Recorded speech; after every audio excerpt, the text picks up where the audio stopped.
आहों से पत्थर पिघलेगा, इस धोखे में मत रहना। आहों से पत्थर पिघलेगा, इस धोखे में मत रहना। और कहीं हमें इंसाफ मिलेगा, इस धोखे में मत रहना। भारत के जर्रे जर्रे में हमारा भी हक है यारो, मगर कोई बुला बुला के देगा, इस धोखे में मत रहना।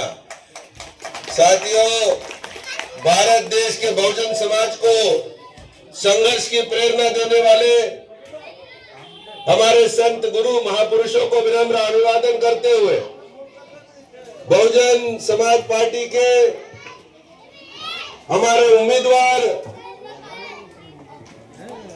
भाई महेंद्र पाटिल, इनकी प्रचार के लिए आयोजित इस सभा में बड़ी भारी संख्या में उपस्थित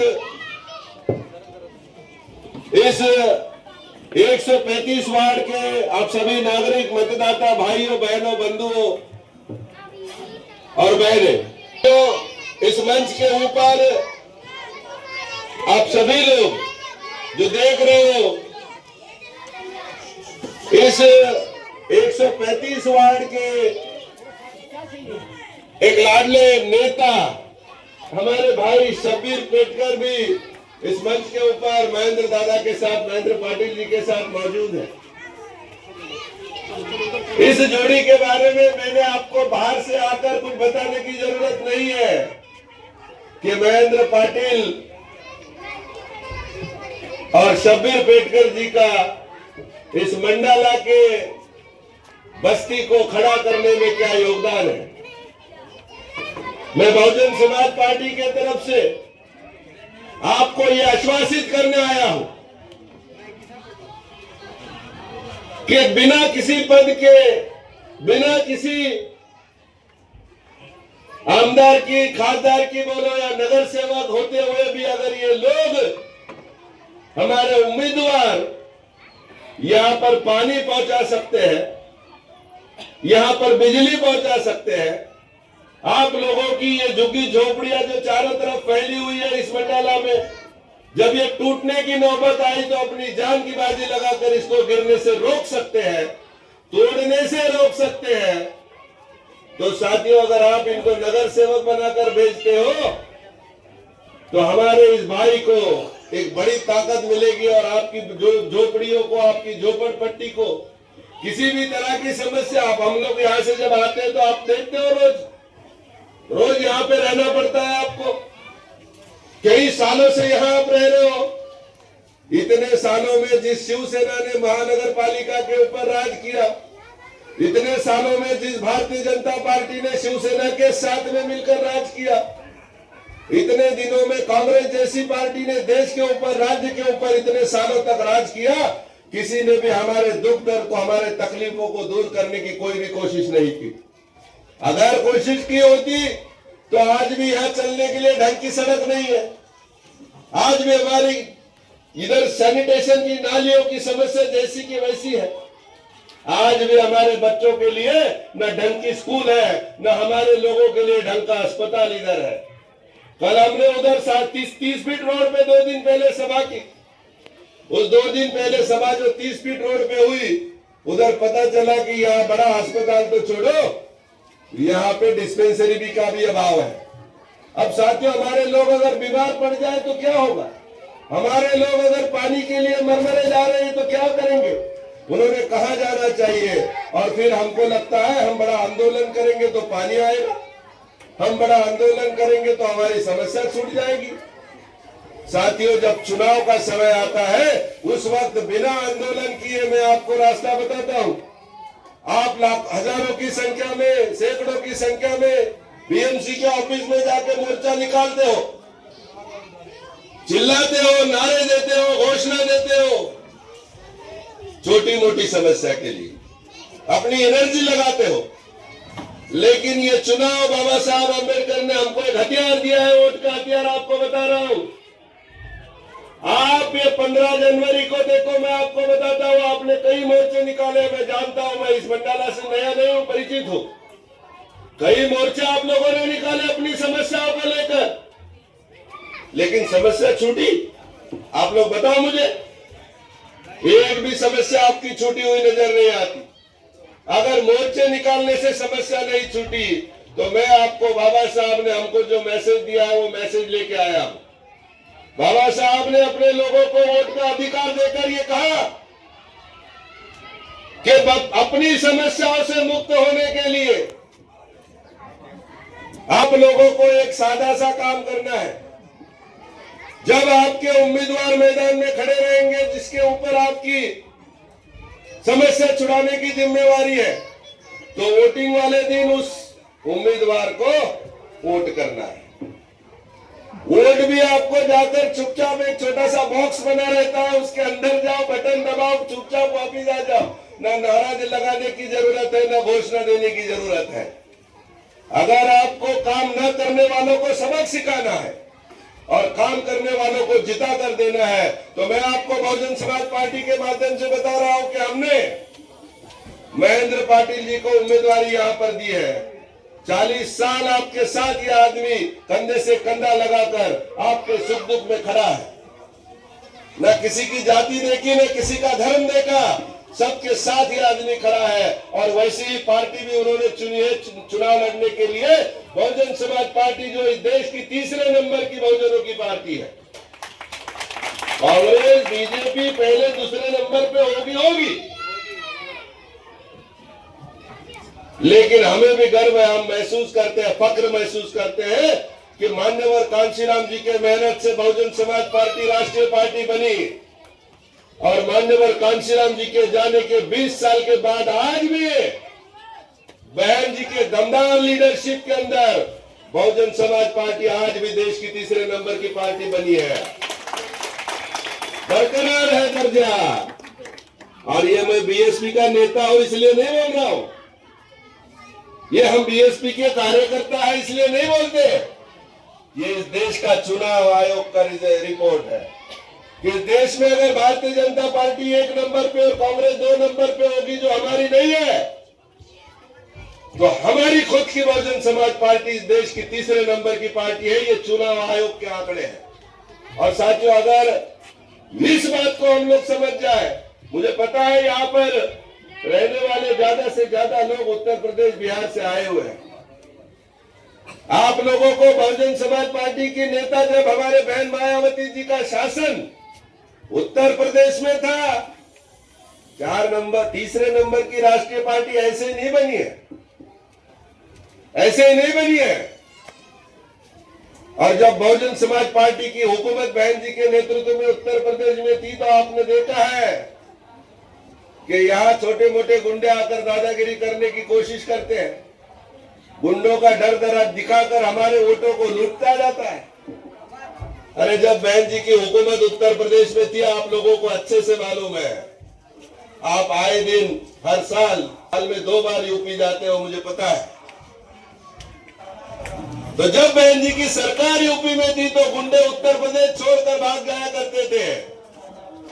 और रही अफसरों की बात, अफसर काम नहीं करते, तो अफसर बहन जी का इशारा मिलते ही अपने काम को लग जाते थे। जितना काम किसी सरकार ने 50 साल में नहीं किया, बहन जी ने 5 साल में करके दिखाया। ये चमत्कार उत्तर प्रदेश में देखा। अब आप बोलेंगे कि उत्तर प्रदेश की बातें भाई महाराष्ट्र में क्यों बता रहे हो? उत्तर प्रदेश की बातें महाराष्ट्र में क्यों बता रहे हो?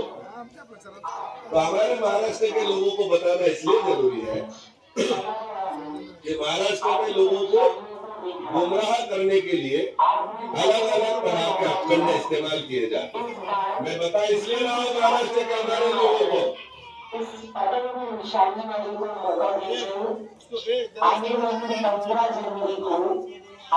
ये पूरे महाराष्ट्र में बात जाएगी। लोगों को क्या गुमराह किया जा रहा है महाराष्ट्र में? आपको उत्तर भारतीय चाहिए कि मराठी चाहिए?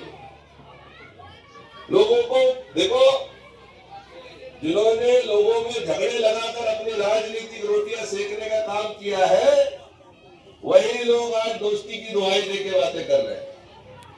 एक चीज आपको बताता हूं, अगर हमारे महाराष्ट्र में आने वाले लोग हमारे उत्तर भारत से आप लोग आए हो, अपनी रोजी रोटी के लिए आए हो,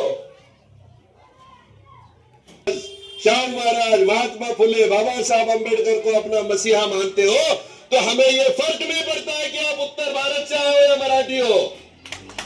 ये लोगों में झगड़े लगाने के लिए की हुई चाल है। मैं महाराष्ट्र के अपने साथियों को आगाह कर रहा हूं।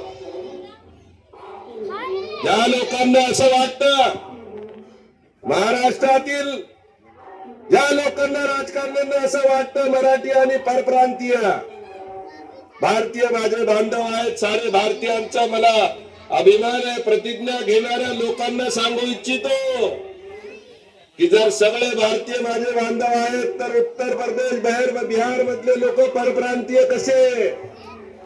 हा प्रश्न बहुजन समाज पार्टीच्या माध्यमातून आम्ही विचारतो। आणि बहुजन समाज पार्टी उत्तर प्रदेशात जर महात्मा फुलेंच्या नावाने, शाहू महाराजांच्या नावाने, बाबासाहेबांच्या नावाने, रमाईच्या नावाने, आमच्या या महापुरुषात, महाराष्ट्रात जन्मलेल्या महापुरुषांच्या नावाने जर उत्तर प्रदेशात स्मारक, विद्यापीठ, जिल्ह्यांची नावं देत असेल, तर उत्तर भारतातल्या बीएसपीच्या लोकांना, बीएसपीच्या आमच्या नेत्यांना, पक्षाला काही प्रॉब्लेम नाही, तर उत्तर प्रदेशातून आलेल्या आमच्या भाऊ बहिणींचा आम्हाला प्रश्न असण्याचा, प्रॉब्लेम असण्याचं काय कारण नाही। त्यामुळे या बायकाव्यात आपण यायचं नाही। प्रश्न या देशात, या महाराष्ट्रात, या मुंबई शहरामध्ये भाषेचा नाहीये, भाषेचा प्रश्न नाहीये। प्रश्न या महाराष्ट्रात आमच्या तुमच्या लोकांच्या जगण्या मरण्याचा आहे। ही कॉर्पोरेशनची, नगरपालिकेची, महानगरपालिकेची निवडणूक आहे। या निवडणुकीमध्ये कोण कोणत्या भाषा बोलतो हे महत्वाचं नाही। तुम्हाला ज्यांच्याकडे सत्ता होती 25 वर्ष, शिवसेना, भारतीय जनता पार्टी, 25 वर्षामध्ये मुंबईचं तुम्ही काय केलं ते बघा। हे बहुजन समाज पार्टीच्या माध्यमातून सांगण्यासाठी आम्ही मैदानात उतरलेलो आहे। दरवर्षी पाणी तुंबणार, दवाखान्यामध्ये गेलं तर पेशंटला सिटी स्कॅन काढण्यासाठी बाहेर जावं लागणार, महानगरपालिकेच्या शाळेत ऍडमिशन घ्यायची तर शाळेमध्ये शिक्षक नाही, शाळेची बिल्डिंग नाही। काय केलं मुंबईमध्ये?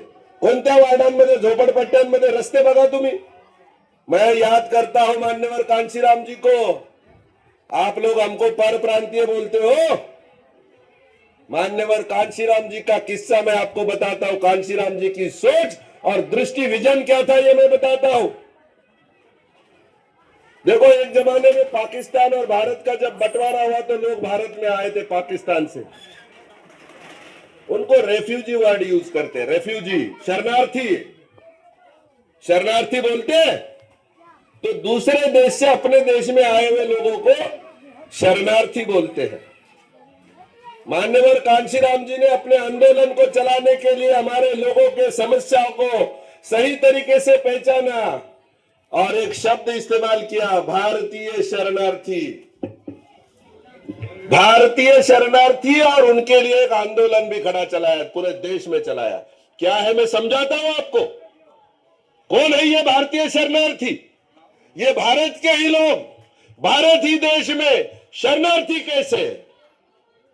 सवाल खड़ा किया कांशीराम जी ने, क्यों शरणार्थी के जैसे जीवन जीना पड़ता है? आप, हम सब लोग अपने अपने गांव, शहर, कस्बे छोड़कर रोजी रोटी की तलाश में बड़े बड़े शहरों में जाते हैं और वहां बस जाते हैं। हम जब बड़े शहरों में जाते हैं तो ऐसी झोपड़पट्टियों में, झुग्गी झोपड़ियों में हमें अपना आसरा ढूंढना पड़ता है, रहने के लिए जगह ढूंढनी पड़ती है। ऐसी जगहों पे जहां नाले के किनारे पे झोपड़पट्टियां है, पानी की गटर की लाइन के बाजू में झोपड़पट्टियां है, रेल के पटरी के बाजू में झोपड़पट्टियां, आप देखो मुंबई में। और ऐसा पूरे मुंबई में ही नहीं बल्कि भारत के बड़े बड़े सब शहरों में ये हालत है। ये कौन लोग हैं? ये कौन लोग हैं जो गांव देहातों में जाति का शिकार, दमन से तंग आकर अपने आत्मसम्मान को, अपने स्वाभिमान को और अपनी रोजी रोटी का इंतजाम करने के लिए शहरों में आए। और ये शहरों में आए हुए बहुजनों के लोग आज भी शहरों में उसी तरह का गंदगी भरा जीवन जीने के लिए मजबूर है। साथियों, ये शिवसेना, भारतीय जनता पार्टी और मुंबई तक सीमित नहीं, ये पूरे देश की हालत है। और कांशीराम जी ने हमारे सब लोगों के लिए एक आंदोलन खड़ा किया। तब तो कांशीराम जी के भारतीय शरणार्थी आंदोलन को आप लोगों ने, हमने साथ नहीं दिया। हम समझ नहीं पाए उस बात को। लेकिन आज जब समस्या ऐसी सर पे चढ़ी है कि हमारे जीने मरने की नौबत आइएगा। कल धारावी देखो, आपको पता है धारावी सबसे बड़ी जोगरपट्टी है। आज धारावी के लोग अपनी जान हाथ में लेकर जी रहे हैं कि कल हमको उठाया जाएगा और कहां भेज दिया जाएगा पता नहीं। अडानी को धारावी की झोपड़पट्टी की पूरी जगह देकर धारावी में रहने वाले तमाम लोगों को भगाने की षड्यंत्र साजिश चल रहा है। आज धारावी का नंबर है, कल आपका आएगा। जब धारावी की जमीन चली जाएगी तब आप ही की बचेगी। आज धारावी के लोगों के संघर्ष में मंडाला के लोग शामिल नहीं है क्योंकि वो धारावी का प्रॉब्लम है। जब धारावी खत्म करके ये जमीन को बेचकर राज चलाने वाले लोग जब इधर देखेंगे कि यार मंडाला में, मानखुर्द में, शिवाजी नगर में भी हजारों एकड़ जमीन पड़ी है झोपड़ियों की, तो आपके ऊपर नजर पड़ेगी। मैं बोल रहा था, सब्बीर भाई बता रहे कि नजर पड़ेगी नहीं साहब, नजर पड़ चुकी है। क्लस्टर सर्वे हो चुका है। आज वो संकट में है, कल आप आओगे, हम आपको आगाह करने हैं। क्या समझे?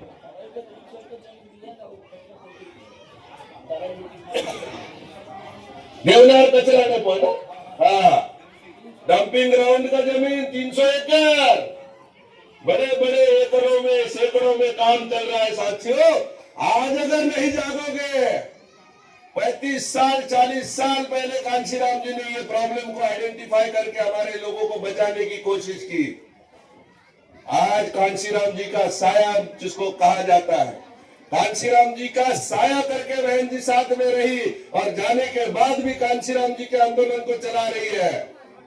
तीसरे नंबर की पार्टी की तरफ से मैं ऐलान करता हूं, आपको आगाह करने आया हूं साथियों, अगर आज भी नहीं जागे, आज भी नहीं सुधरोगे बहुजन समाज वालों, तो तुम्हारी दास्तां तक ना होगी इतिहासों में। हमको समझना पड़ेगा, हमको ये सीखना पड़ेगा और रास्ता ढूंढना पड़ेगा। जो कभी हमारे थे नहीं, वो हमारे तरक्की का रास्ता नहीं ढूंढ सकते। कांग्रेस को बाबा साहब कभी जिंदगी में साथ नहीं दिया। भारतीय जनता पार्टी बाद में आई। मान्यवर कांशीराम जी ने दोनों के बारे में सापनाथ और नागनाथ कहा उनको।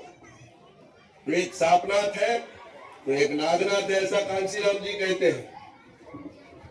और दोनों भी हमारे इंसानों के भले ही वाले जानवर नहीं है, बराबर। वो सापनाथ और नागनाथ है तो बहुजन समाज पार्टी के आप और हम नेवलनाथ है, आप समझ लो। सांप के जहर का तोड़ अगर किसी के पास में होता है तो नेवले के पास होता है। एक शायर कहता है कि उजले उजले कपड़े पहने काले मन के काले सांप, और इंसानों की शक्ल में देखे रूप बदलने वाले सांप। उजले उजले कपड़े पहने काले मन के काले सांप, इंसानों की शक्ल में देखे रूप बदलने वाले साहब। अभी रूप बदलने वालों का नजारा आपको पता है, पहले थोड़ा ठीक था 10 20 15 साल तक कि ये कांग्रेस वालों के ग्रुप में रहते थे कुछ लोग, कुछ बीजेपी वालों के ग्रुप में रहते थे, तो हमको पहचानने में आसानी हो जाती थी कि ये कांग्रेस वाले हैं और ये बीजेपी को मानने वाले हैं। अब ऐसा है कि कौन किधर जाएगा, आज सुबह जो साथ में और रात में किधर जाएगा मालूम नहीं, जो रात में साथ में घूम रहा था वो सुबह कहां जाएगा पता नहीं। अब ले दे के कांग्रेस और बीजेपी एक दूसरे के विरोधी पार्टी हम समझते थे। अमरनाथ के अंदर नगर पालिका में उन्होंने वो भी चूक दे, वो भी हिसाब साफ कर दिया। हम अलग अलग नहीं भैया, हम एक ही है, अलायंस कर दिया। वो एमआईएम नाम की एक पार्टी थी जिसको हमको लगता था कि बड़े तेवर में तेज तर्रार शब्दों में बीजेपी के ऊपर प्रहार करती है, तो पता चला अकोला जिले के आकोट नगर पालिका में वो भी उससे मिल गए। भारतीय जनता पार्टी देश की बहुत बड़ी एक नंबर की पार्टी होगी, लेकिन आपको बता रहा हूं मैं, इस भारतीय जनता पार्टी की हालत ऐसी है कि वो किस किस को साथ में ले रहे हैं और किसको किसको अपने साथ जोड़ रही है, उनका उनको अंदाजा नहीं। और मजाक में तो ये भी कहा जाता है कि भारतीय जनता पार्टी, अब भारतीय जनता पार्टी बची नहीं है, पूरे कांग्रेस के लोग ही उसको चला रहे हैं। तो ये कुछ अलग नहीं है साथियों, ये साबित कर दिया। बड़े दिनों से हम बोल रहे थे, कांशीराम जी के जमाने से लोग बोलते थे। अब ये इधर से उधर, उधर से इधर, ये जाने का सिलसिला जो चल रहा है, ये रुकना जरूरी है।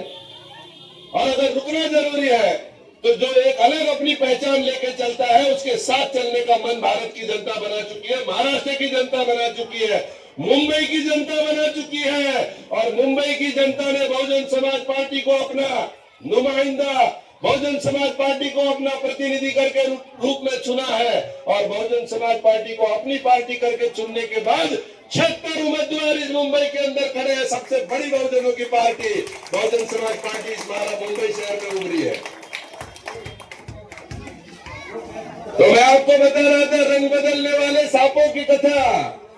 उजले उजले कपड़े पहने,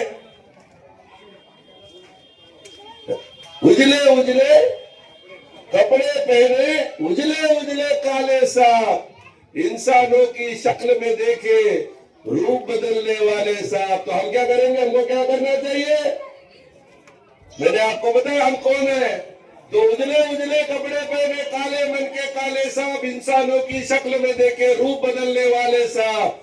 या तो हम ही फन कुचलेंगे, फन कुचलना है कि नहीं, कुचलना है कि नहीं, आवाज लगा के बोलो, कुचलना है कि नहीं। या तो हम ही फन कुचलेंगे, या फिर नेवले पालेंगे, या फिर अपने मुंह पर डाले भारी भरकम ताले सांप। लोगों में झगड़े लगाने वाली बातें, लोगों को एक दूसरे से जुदा करने वाली बातें, एक दूसरे को लोगों से लड़ाने वाले मुद्दों पे इलेक्शन नहीं लड़ना चाहिए। अगर इलेक्शन लड़ना है तो खुल के सामने आ जाओ। बहुजन समाज पार्टी पूरे देश में अपने दम पे लड़ने वाली पार्टी है। किसी में दम नहीं कि अपने बलबूते पे अकेला इलेक्शन लड़े। अरे इतनी बात काफी है, मैं आपको इतनी बात बताता हूँ, उतनी काफी है कि बहुजन समाज पार्टी अपने बलबूते पे चुनाव लड़ती है। और चाहे उधर आपके साथ 10 साथी हो, बीजेपी के साथ 10 से ज्यादा पार्टियां हो, और हमारे पास हम अपने दम पे लड़ने वाली पार्टी हो, खुद के दम पे लड़कर भी हमने अपना बिहार में इलेक्शन में अपना उम्मीदवार चुन के लाया। पिंटू यादव, सतीश भैया उसका नाम है। साथियों, बहुजन समाज पार्टी कोई साधारण पार्टी नहीं है। मैं आपको बार बार बता रहा हूँ, तीसरे नंबर की पार्टी है।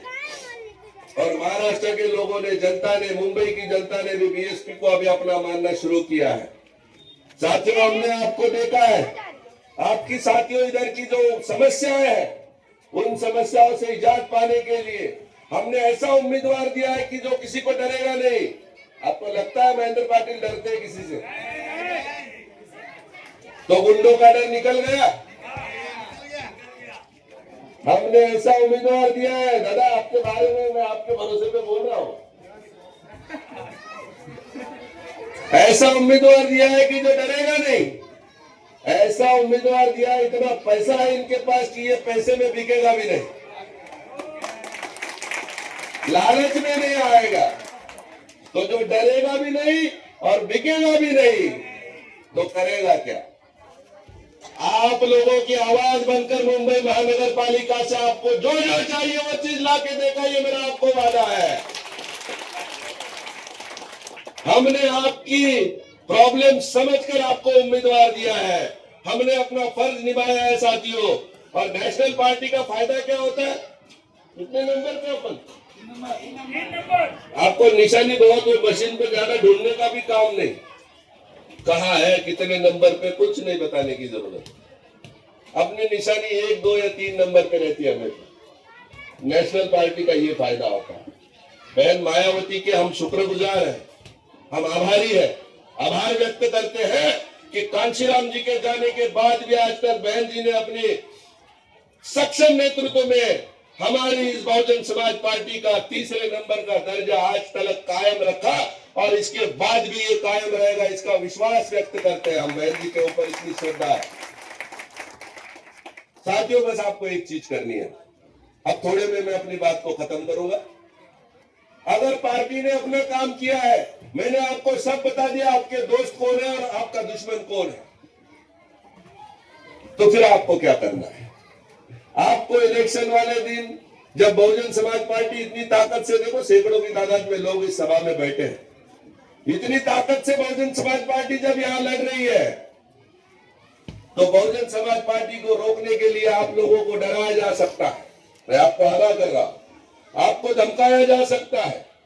आपके वोटों को खरीदने के लिए पैसे वाले दलाल आएंगे इलेक्शन के पहले रात में, दिन में, तो अपने वोटों को बेचना नहीं है।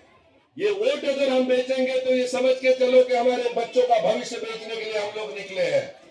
और जब ये बच्चे बड़े होकर परेशान जिंदगी जिएंगे तब शायद हमको कोसेंगे कि मेरे बाप ने, मेरे भाई ने, मेरे माँ ने अपना वोट बेचा था, इसके लिए मुझे मेरी समस्याओं से आज तक मुक्ति नहीं मिली।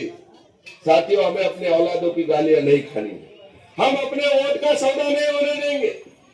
और जो लोग बीएसपी के वोटर हैं, मुझे जानता हूं मैं, इस मंडाला में 1700 घर है जो बहुजन समाज पार्टी को मानने वाले लोगों के घर है। ये सिर्फ उम्मीदवार की जवाबदारी नहीं होगी, आज से कम समय बचा है, ये आप सबकी जिम्मेवारी होगी यहाँ बैठे हुए लोगों की, कि आप सब लोग यहाँ से घर घर में जाकर बीएसपी का हाथी महेंद्र पाटिल, इनकी निशानी हाथी, बहन मायावती की निशानी हाथी, अपने हर आदमी को एक दूसरे के साथ मिलकर उम्मीदवार का इंतजार मत करो। उम्मीदवार ने अपना काम करना चालू कर दिया है। अब ये हमारी और आपकी जिम्मेवारी बनती है। हमारे एक एक वोट की रक्षा भी करनी होगी। एक एक वोट को हमारे हाथी निशानी तक लाकर उसका बटन दबाकर हमारे उम्मीदवार को जिताना भी होगा। जिस दिन वोटिंग होगा 15 जनवरी को, आपको पता है बहन मायावती का जन्मदिन है, तो क्या जन्मदिन का गिफ्ट दोगे बहन जी को? बहन जी को क्या गिफ्ट देना चाहते हो? आप अपना वोट दो, और एक आदमी अगर गिफ्ट देना चाहता है तो अपना वोट दे, और हम सब मिलकर गिफ्ट देंगे। ये हमारे नगर सेवक की विजयी जीत वाली सीट 16 तारीख को बहन मायावती को हमारे तरफ से एक नगर सेवक मुंबई से हम गिफ्ट देंगे। मुझे आपकी कोशिश में, आपके विश्वास में जरा भी शक नहीं है, शंका नहीं है, लेकिन चौकन्ना रहना होगा, चौकन्ना रहना होगा। मैं नौजवान साथी जितने यहाँ पे खड़े हैं, आप लोगों को सबको आगाह कर रहा हूँ, बता रहा हूँ, हमारे एक एक वोट की रक्षा हमारे जीत का रास्ता सफल क्लियर करती चलेगी। इसलिए हमारे एक एक वोट को, एक एक भाई को, एक एक बहन को वोट के लिए तैयार करो। अगले 15 जनवरी को सुबह 7 बजे किसी का इंतजार न करते हुए 7 बजे से लेकर जितने जल्दी हो सकते हैं सारे के सारे लोगों के अपने वोट हाथी निशानी पर डलवा कर उस दिन हम सब उपवास करेंगे। आप उपवास करते हो? उपवास करते हो कि नहीं? कभी करते हैं ना? नहीं करते होंगे तो मैं बोल रहा हूं इसलिए करो, उससे सेहत अच्छी रहती है। और उपवास करेंगे क्यों? उस दिन हम शपथ लेंगे सुबह 6 बजे खाना खा के निकलो अपने घर से, कोई दिक्कत नहीं। 6 बजे उठकर खाना खा लो, 7 बजे अपने अपने बूथ पे चले जाओ। सब कार्यकर्ता लोगों को बता रहा हूँ, रिक्वेस्ट कर रहा हूं मैं। और सुबह 7 बजे से लेकर जब तक पोलिंग बूथ चालू है तब तक वहां चौकन्नी निगरानी करना है, एक एक आदमी का वोट लगाना है। 5 बजे के बाद जब वोटिंग खत्म होगा, वोटिंग मशीन सील कराकर वो अपनी जगह पर जाएगी तब तक, और सही जगह पर सही तरीके से वोटिंग मशीन पहुंचने तक हमारे लोग चौकन्ने रहेंगे।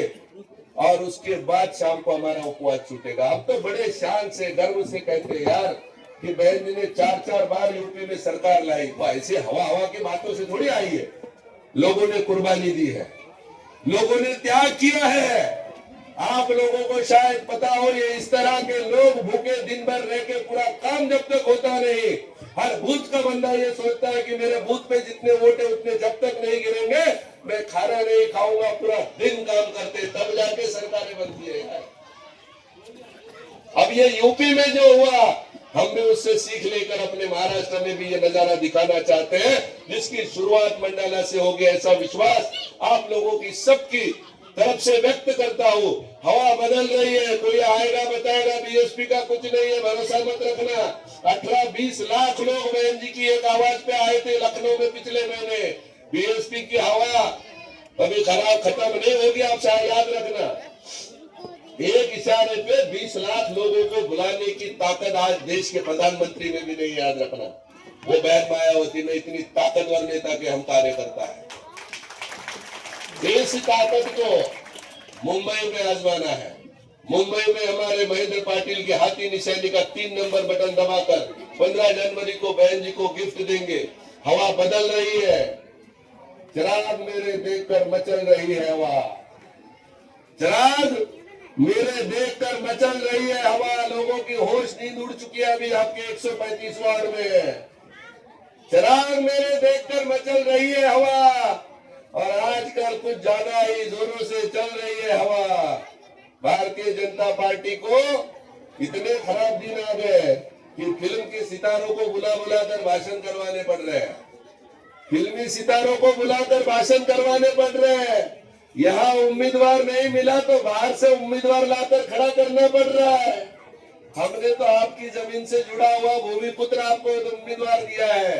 ये सारी चीजों का आप ख्याल रखना। चिराग मेरे देखकर मचल रही है हवा, और आजकल कुछ ज्यादा ही जोरों से चल रही है हवा। कल तक जो बना रहे थे किस्से मेरी तबाही के, उन्हें खबर ही नहीं कि रुख बदल रही है, उन्हें खबर ही नहीं कि रुख बदल रही है हवा।